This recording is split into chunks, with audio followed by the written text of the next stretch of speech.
Alright, y'all. Got a few minutes at work here. Anyway, I got to impart maybe some wisdom, maybe you'd call it a reality check, something like that, on one of my wife's friend's son. So, anyway, he's like 13 or 14, something like that, you know, teenage boy and all that. So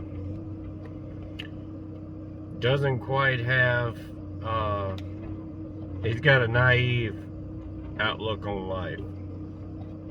So his main goal, which is not bad, it's he wants to, you know, do some odd jobs, stuff like that, whatever he can find around to make some money to get a car and get it on the road and all that stuff. You know, that's the first step really in becoming an adult, becoming a man especially. So that's first goal. The second goal is to find a house somewhere to buy and, you know, move out and do all that when he's like 18, from the best I can tell.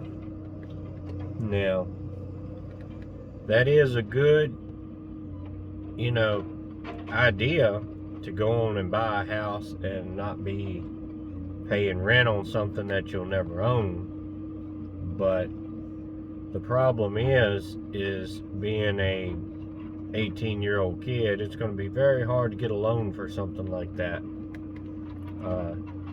Especially in the process of getting a, you know, good reliable vehicle on the road and, you know, all that fun stuff.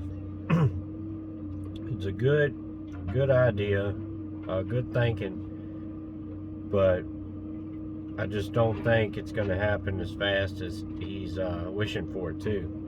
So, rolling back to the beginning part, you know, he wants to do some jobs and whatever he can find around to make some money.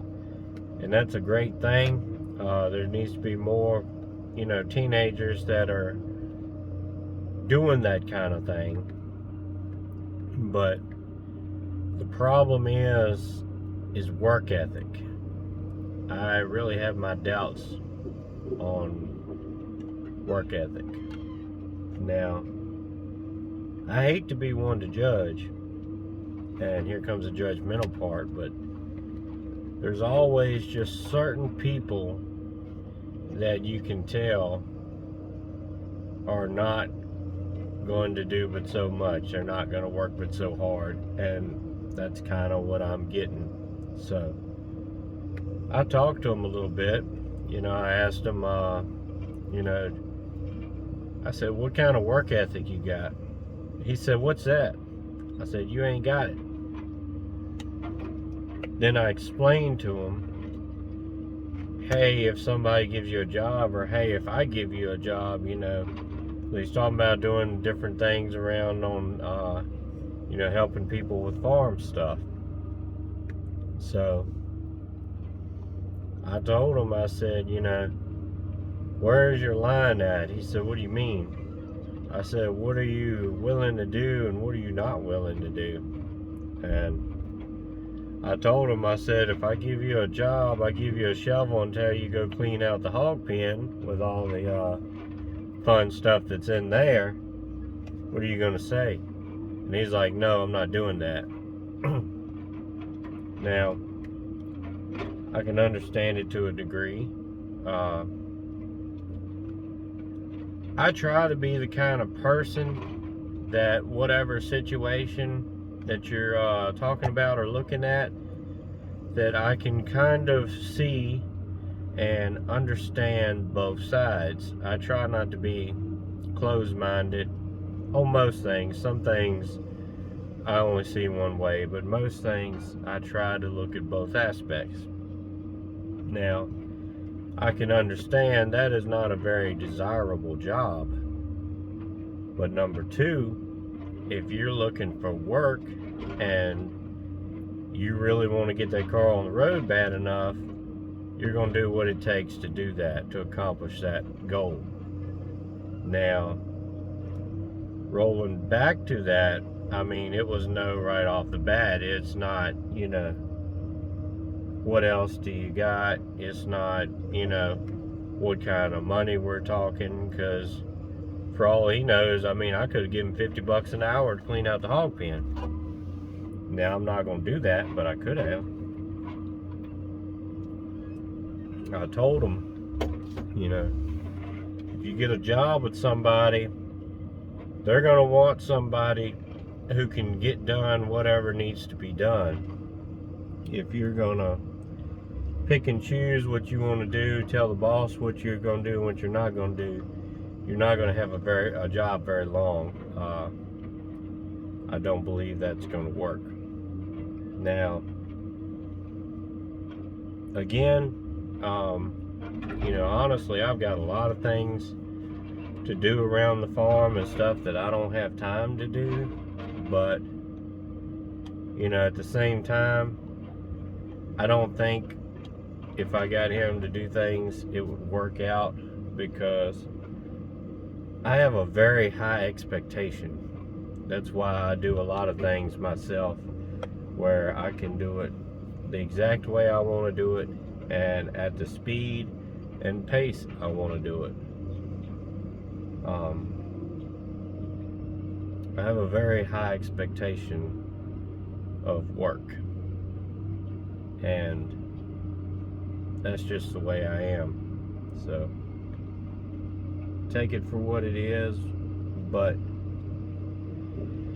like I said, I told him, you're going to have every job, you're going to have things you want to do and don't want to do, but it comes along with the job. And a lot of times, depending on how willing you are to do stuff, is how much money you're going to make. I mean, if you're going to do the crap jobs that nobody else wants to do and you get it done and don't complain, you're probably going to get promoted, or at least a pay raise or something like that. You're going to be on better terms than the ones who are not. And there's plenty of people who don't have a good work ethic that won't do certain things and complain about them. And again, that's going back to, I have a very high expectation of work. Whatever needs to be done, I find a way to get it done, and I don't complain about it. A lot of things that I do, here in the woods logging, are not fun jobs. They're not ideal. We're a small family-owned crew here, so when something goes wrong, usually I'm the one having to fix it, or at least help fix it. I mean, when we have a hydraulic hose bust, or something like that, a tire blower on a trailer or something like that, we're not picking up the phone and calling a mechanic. We are the mechanic. We got to get dirty. Now, a lot of times there's been a whole lot of hoses blow, or this or that you got to work on, or whatever over on the bottom of the skidder you got to lay on the ground in hydraulic fluid that deep and stuff, and work on it and get it done. And at the end of the day, you just have to throw your clothes away, because it ain't no saving them. And sometimes I will do a little bit of complaining on things like that, but again, family owned. So, but either way, it doesn't matter how much it sucks, we get it done and we go back to work. So maybe it's something that y'all can benefit out of. But another thing we went into is the cost of everything. He's talking about, well, he's got a car that the engine's blown up and the transmission's blowed up, and it's been sitting for like 5-6 years. And he's talking about fixing that up. And I said, man, you really don't want to go that route. I can tell you right now, you don't want to do that. Number one, if it was just the engine or just the transmission, maybe. But both of them, that's more than the car's worth. I mean, it's a Toyota Corolla or something like that, and it's just not worth it. But I told him, I said, even if you replace the engine and the transmission, it already needs a battery. It's been sitting for 5 or 6 years. The tires are going to be dry rotted on it. I told him, I said, if you get it running, you're going to have one thing after another thing after another thing. Your brake calipers are probably going to lock up.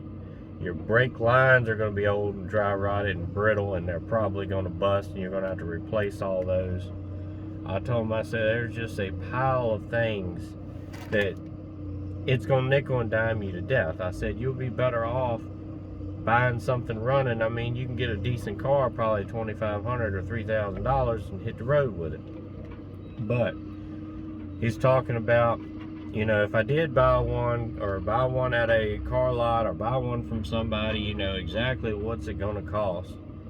And, you know, of course, it depends on the vehicle, depends on what you get and everything. But I told him, I said, if you buy one, either from somebody or a lot, you're looking at about $200 for, you know, tax, titling, tags, all that kind of stuff, pretty much off the bat. I mean, you know, it just,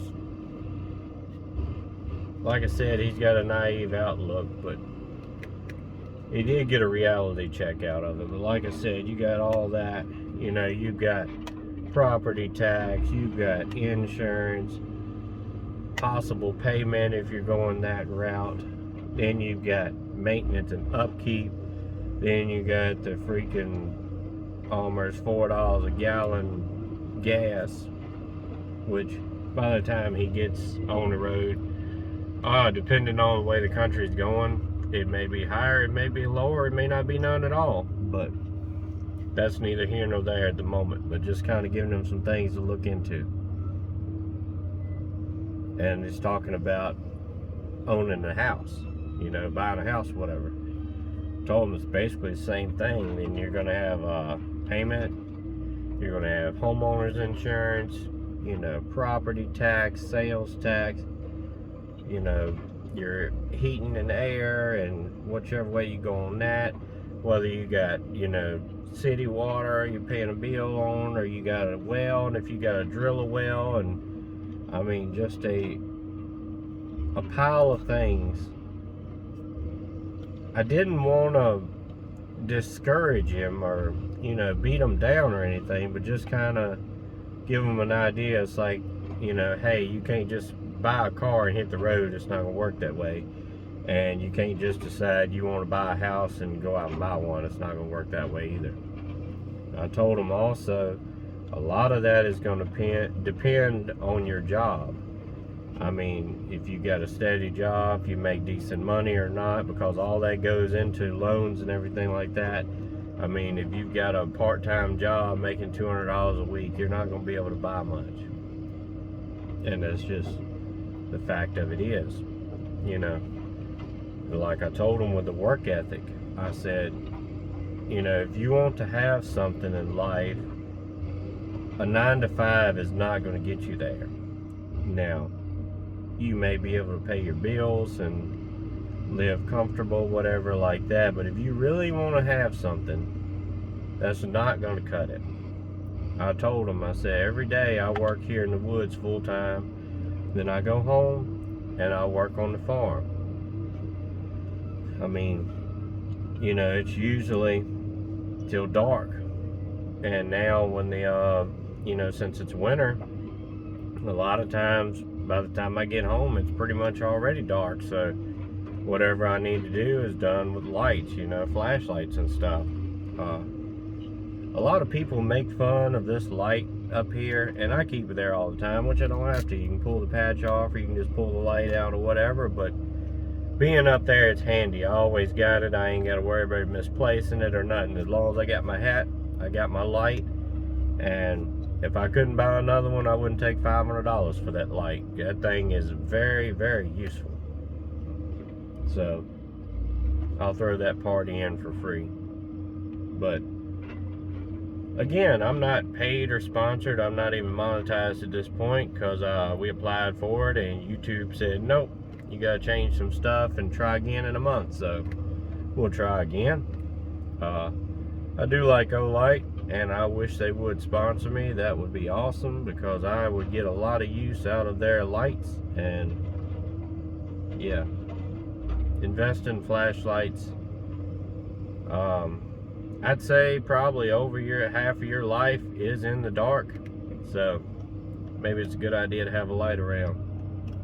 But I told him, I said, you know, he may not want to have a farm and all this kind of stuff, but if you do, you're going to have to strive for it.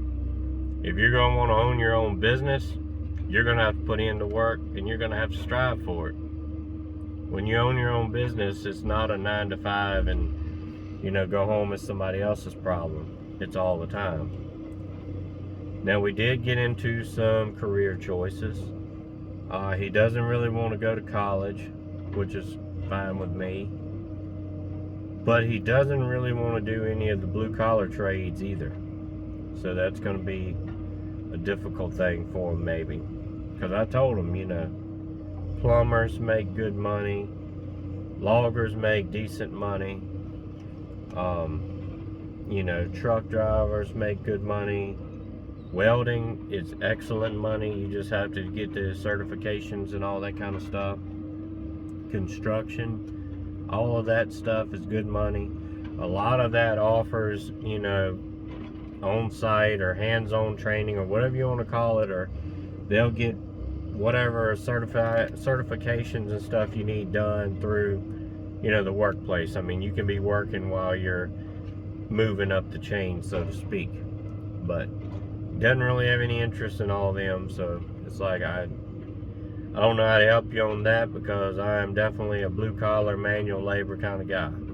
So he's talking about, you know, he likes animals and might be a veterinarian, you know, and I say, you know, hey, that's cool, whatever you want to do.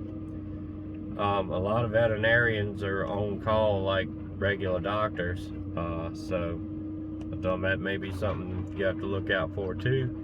Is it's going to be one of them, you're kind of married to the job, so to speak.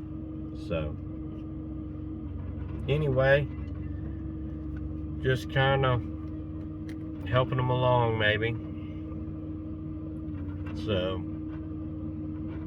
maybe y'all got something out of it. I don't know.